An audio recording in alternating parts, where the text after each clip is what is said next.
Okay, welcome to another episode of Inspired Content, where we'll be looking at a short story from the world's best science fiction of 1969 and a story from A Wizard's Dozen. Two stories we're looking at this time are Welcome to the Monkey House and Faith. Alright, so Welcome to the Monkey House.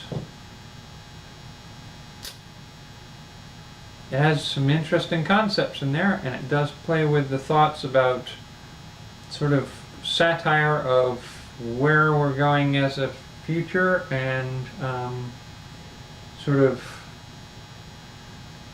the bizarre ideas those who institute laws about how we conduct our society have. So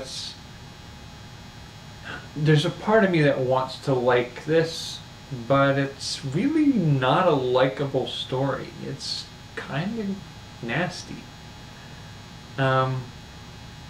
So I would give it a 4.8 out of a 5.2. Kind of torn on that one. And Faith is the second story, and I'd give that a 6.5 out of a 6.9.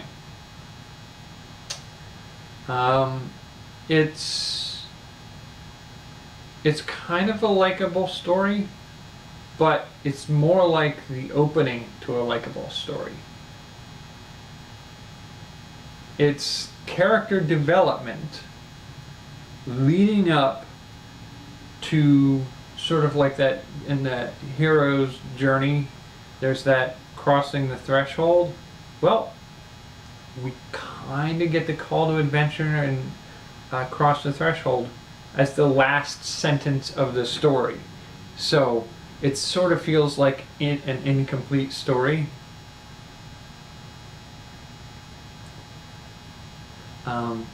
But the ideas they inspired for the Monkey House story. The government puts into place a sterilization program for anybody who has to use government benefits or welfare of any kind.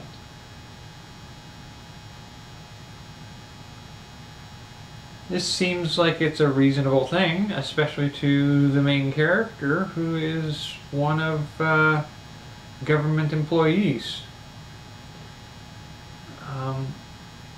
But that person gets taken hostage, and then their records are changed. That puts them in a position of being in the lower class for a period of time until they can figure out how to get things fixed and straightened out. And they find themselves constantly under threat of being subject to the things that are done to other people who haven't earned it, but just haven't earned their way out of it. And so it's sort of kind of like a Prince and the Pauper kind of arrangement, only for some things that have actually been proposed by people in our government and certain organizations. Nobody is born anymore. They are all grown in labs, and some cult takes up pretending to all be one person, reawakening sexual encounters and tricking women into becoming mothers again by going around all pretending to be a mythical character, a Don Juan. Is that the name I'm thinking of? I hope so. Anyway, yeah, so that's pretty much that. I thought that's where they were going to go with this story, but in a world where people have begun to live forever with regular treatments, they must also agree to be sterilized to receive those treatments, so that they can't live forever but also have kids that are going to live forever and have some new kid every century for 600 years. It's too many people, the population growing too fast.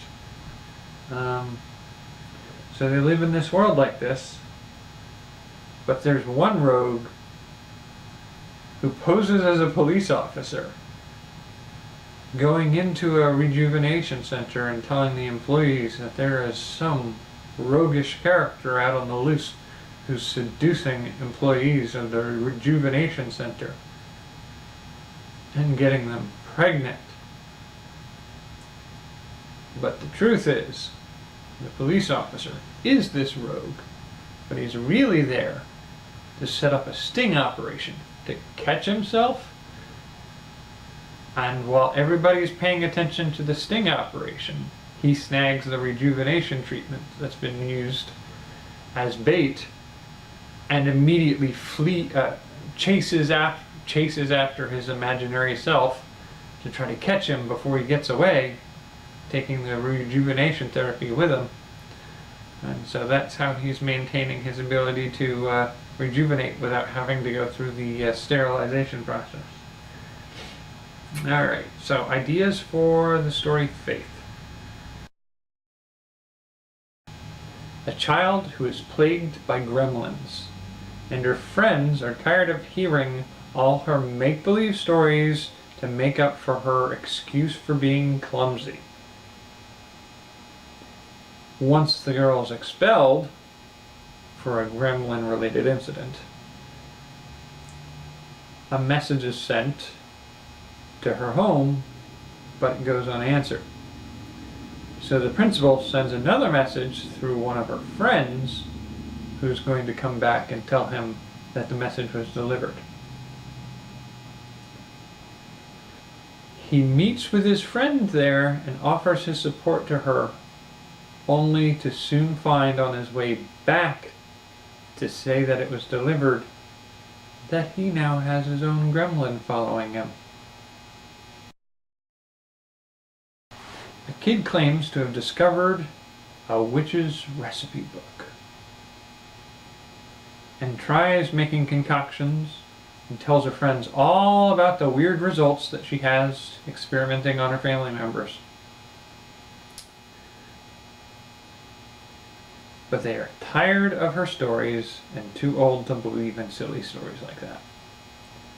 But after an argument where they don't see her for a few days, one of them goes to check up on her and finds the house destroyed and everyone is missing, and left behind are traces of what seemed to be a monster. Turns out the monster is the friend, and they have to rescue her from her own curse from the book that they didn't believe was magic, and now they have to work the magic to solve the problem. A kid pretends her father is a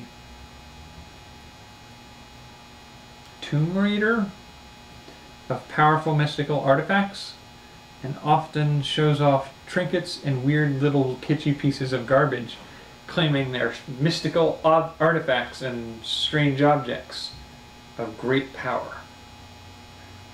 And the great power is almost never something you can see or is demonstratable in any way.